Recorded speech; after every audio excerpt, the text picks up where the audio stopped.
form inside of you. The flow of your body drips off like flower dew. Sure, I know that your stem has a story. Melodies seem to form inside of you. The flow of your body drips off like flower dew. Sure, I know that your stem has a story. Hi, I'm Effie Barker. We are right here in downtown. When you say we're not going away with these issues, what are those issues? Good evening. Welcome to the special edition of I'm Effie Barker. We have a celebrity guest. He is a Filipino comedy actor, an entertainment reporter, and a talent manager, and can I say an internet sensation, Mr. Ogie Diaz. Hello, Miss Effie. Ang taray Effie Barker. Hollywood actress. Yayamanin. Maraming salamat na pinaunlakan mo ako na makapanayam ang isang Ogie Diaz. True Philip. True Dada. Oo. Unang-una nga, maraming salamat kay Philip Rojas for facilitating this interview. Fan ako eh. Uy, salamat. Talaga. Salamat At marami kaming nauuto ng mga marites. Hindi lang ako ang fan. Lahat ng mga kaibigan doon sa UT, sinasabi nila, nanonood sila sa yung Ogie Diaz Showbiz Update. Not just to get information na makikimarites sila. Parang nagagawa nilang pang-aliw. Minsan sinasabi nila na pampatulog nila. So, naguguluhan ako, pampatulog. Pampatulog ba yung amin? Hindi naman kami sleeping music or meditation, diba? Pero alam mo, natutuwa na rin ako dahil pampatulog nila. Ibig sabihin din nila nai-skip yung ads. Dahil nakakatulugan nila. Yun. So, at the same time, syempre may mga kababayan tayong mga Pilipino na gustong makasagap ng mga balita o mga latest updates sa mga artista natin dito. At bihira na ngayon sa panahon ngayon magtiwala sa mga nagpipresent ng mga showbiz updates kasi maraming ang fake news.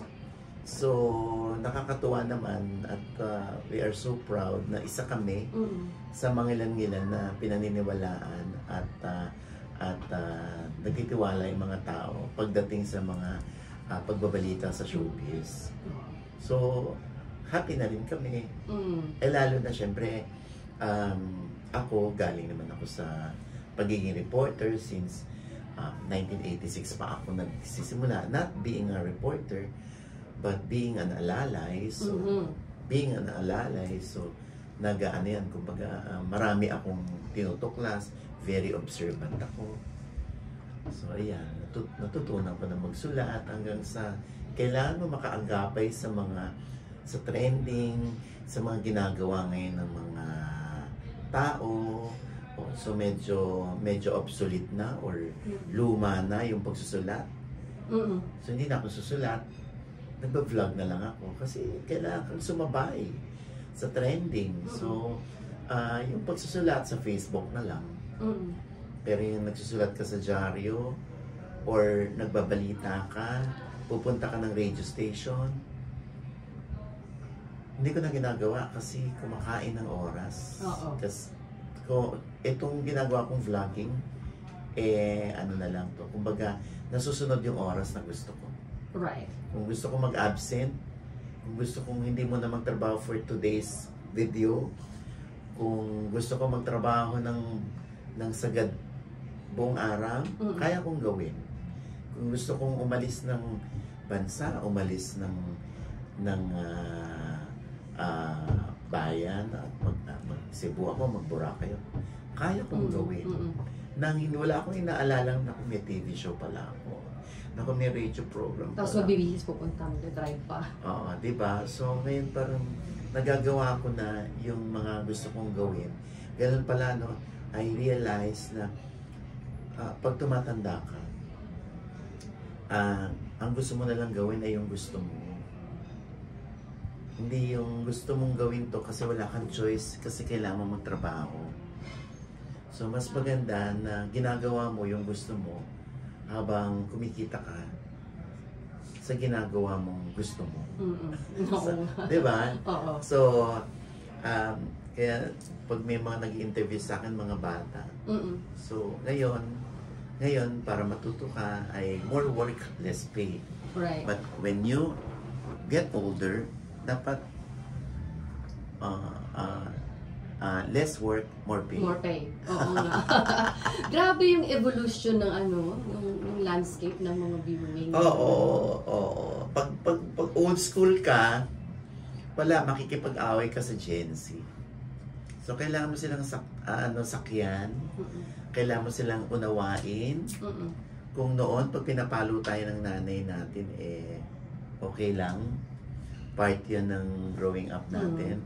Part yun ng pagdidisiplina sa atin. Kumbaga, pag, di ba, yung pamamalo sa atin, ng nanay natin, pagpapatulog sa atin pagkatapos ng lunch, kailangan mo matulog, hindi ka makakalabas ng bahay.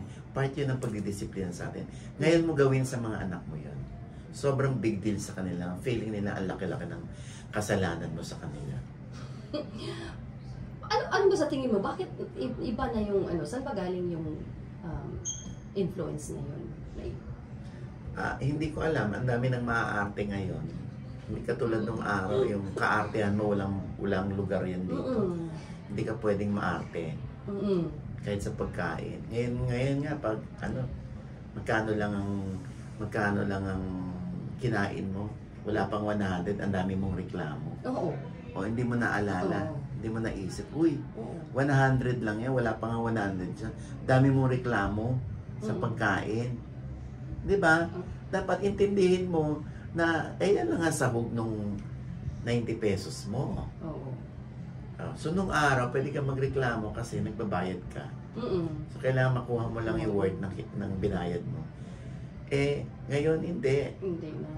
Kung wala pang 100 siya, wala kang karapatang magreklamo. O otherwise, kumain ka sa mahal. Oo. Doon ka magreklamo. Pag mahal ang kinain mo, mahal ang binayad mo, tapos hindi ka nasarapan, doon ka magreklamo. Parang narinig ko yan minsan sa isang episode niyo. Diba?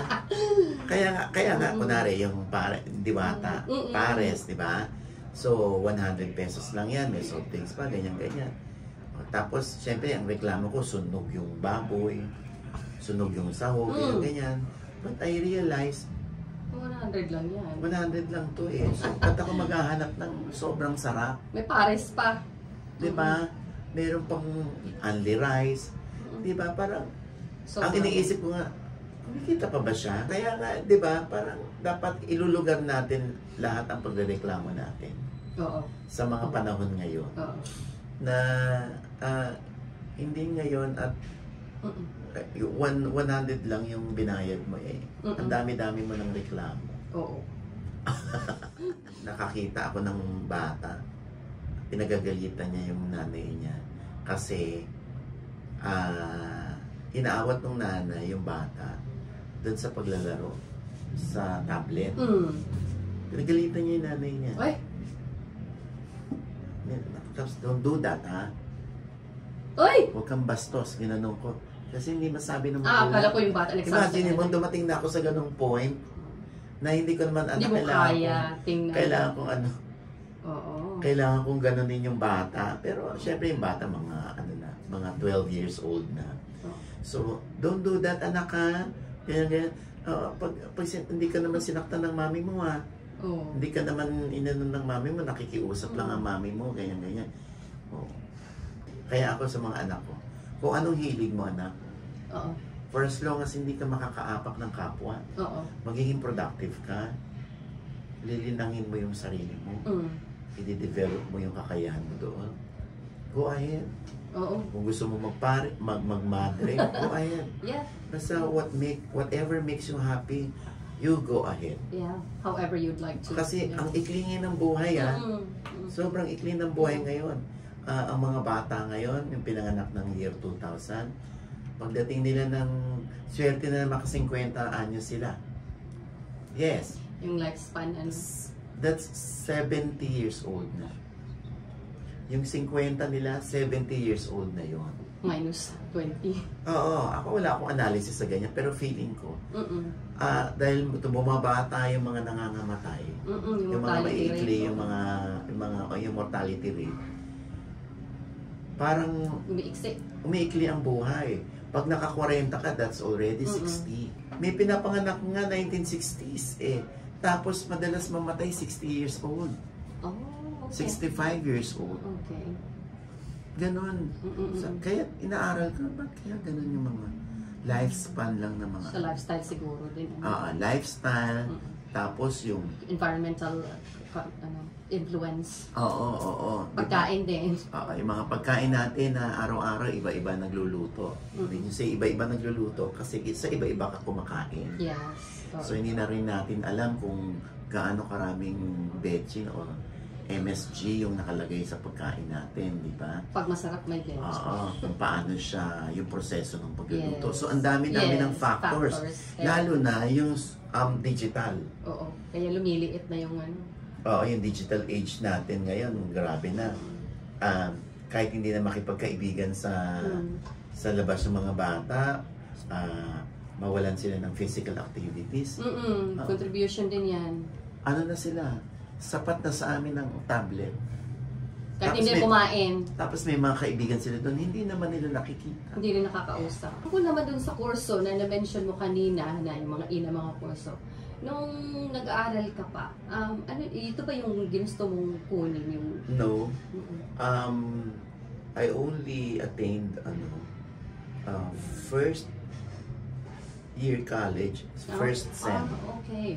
Hindi na ako nag-second sem. I stopped already. Tapos, so habang nagka-college yung mga kaklase ko, ang andar ng utak ko nun, ang konsepto ko nun, kung nag-aaral kayo sa college, mag-aaral din ako sa gusto kong gawin. At gusto kong maging reporter, so mag-aaral ako. So, I used to frequent ako sa National Bookstore. Okay. Yeah, because wala akong pera, pamasahe lang. Wala akong pambili ng mga libro.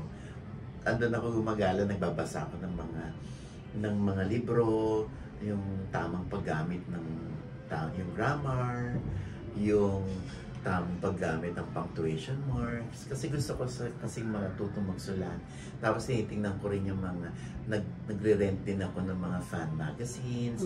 Tinitingnan ko yung style ng mga reporter kung paano sila magsulat.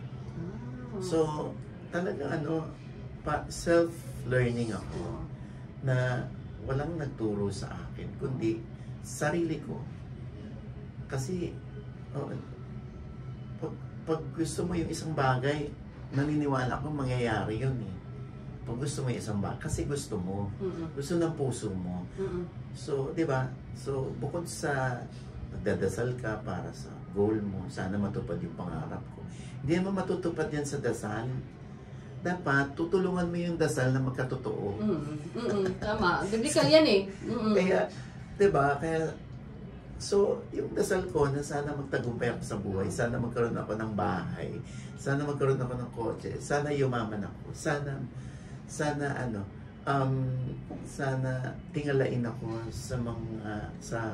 in the future. Lahat nangyari. Ginawa mo. Ginawa ko ang lahat ng makakaya. Hindi mo naghintay lang na bababa yung bayabas or yung mangga sa puno. That's why sa mga anak ko, ganyan ako. Pag gusto nyo mag-stop school, pwede mag-stop kayo. Okay. Kasi kung hindi na kayo happy, di ba, ba't pipilitin yung sarili nyo? Di ba? Kaya lang nga, ito yung repercussion yan. Okay lang ba, hindi kayo maingit sa mga kaklase nyo? Sila nagtapos, kayo andito.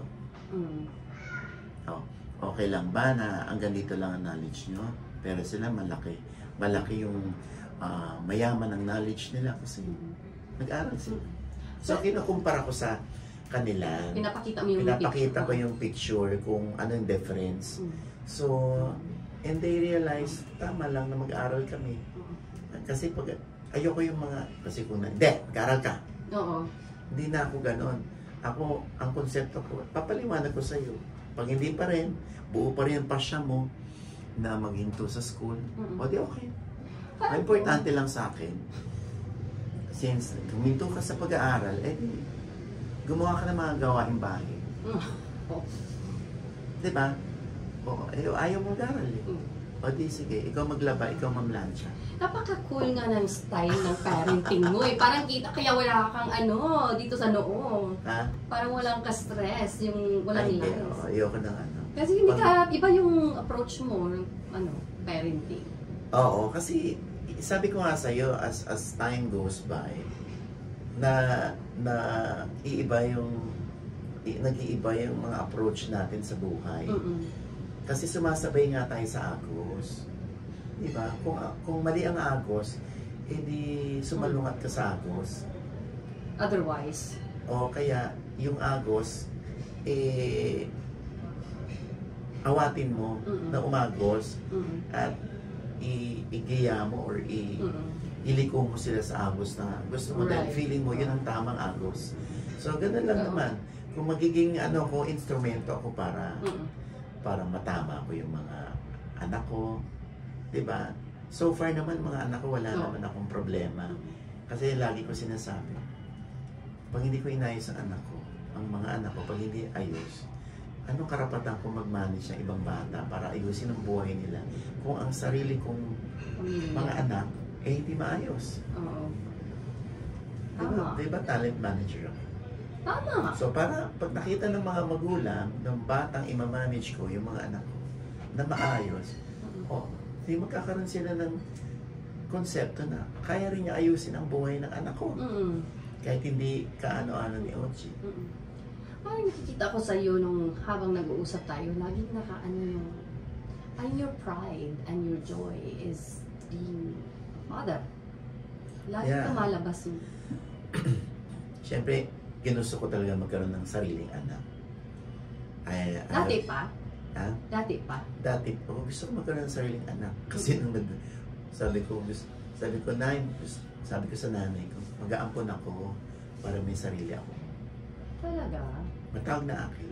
Ay! Sabi ng nanay ko, ba't ka mag-aampon? Ang dami-dami mong pamangkin. Sila ampunin mo.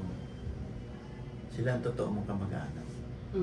So I realized, okay, so gagawa ko ng sarili, biological, ayaw ng nanay ko na mag-aampon ako. Kasi mag-aampon ako, tama naman siya. Andiyan yung mga pamangkin ko. But I realized also na, nandali, mga pamangkin ko, hindi ko kayang ariin na akin.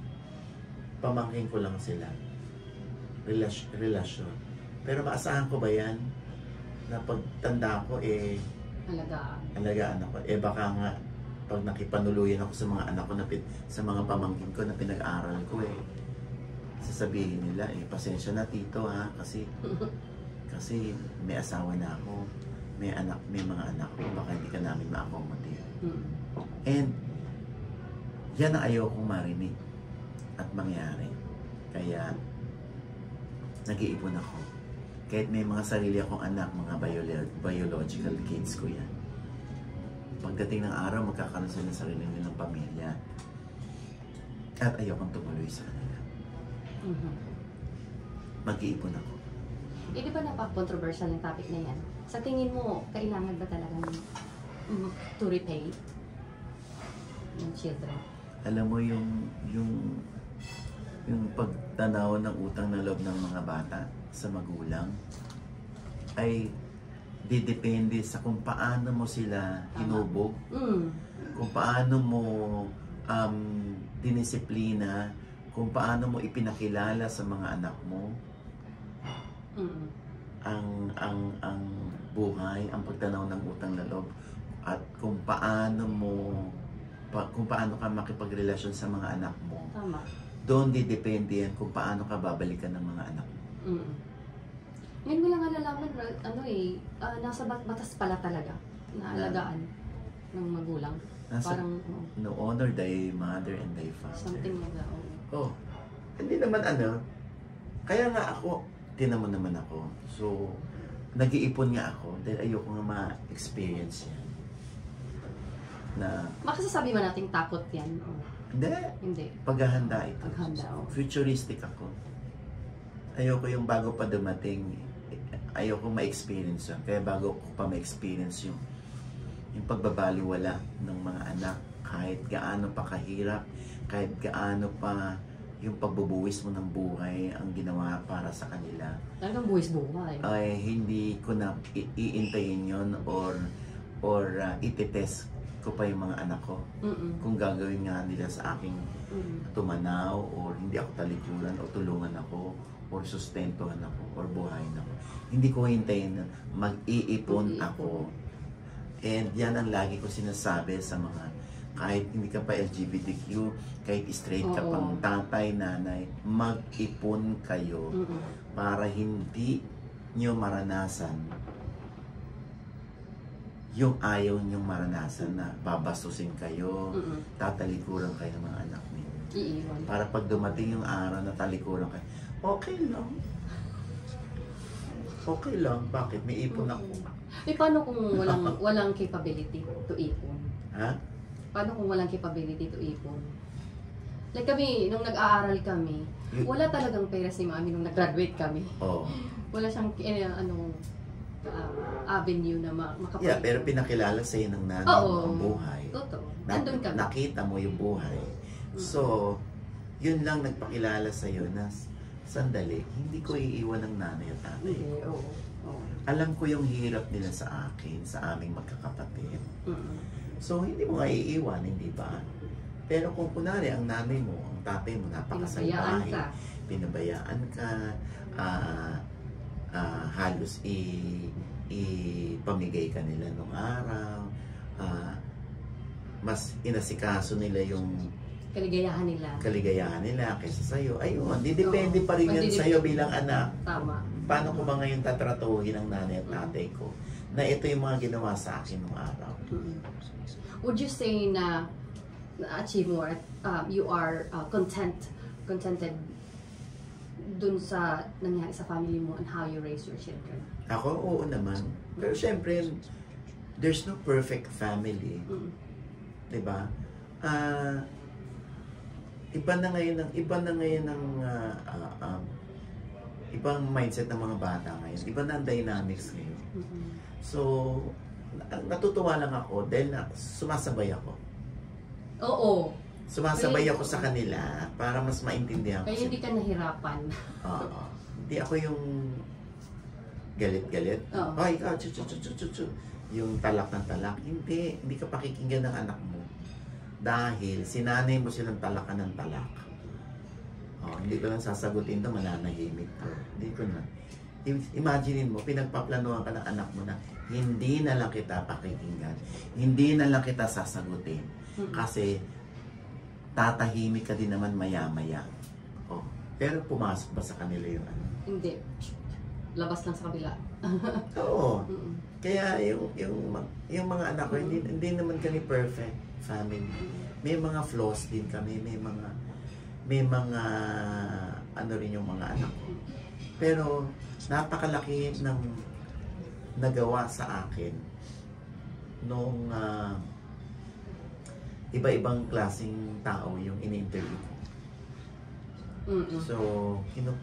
So yung pinagdadaanan nila. Nadadala ko sa totoong buhay. Oo. Yung mga learnings ko sa kanila. So kaya hindi ako ganun sa mga anak ko.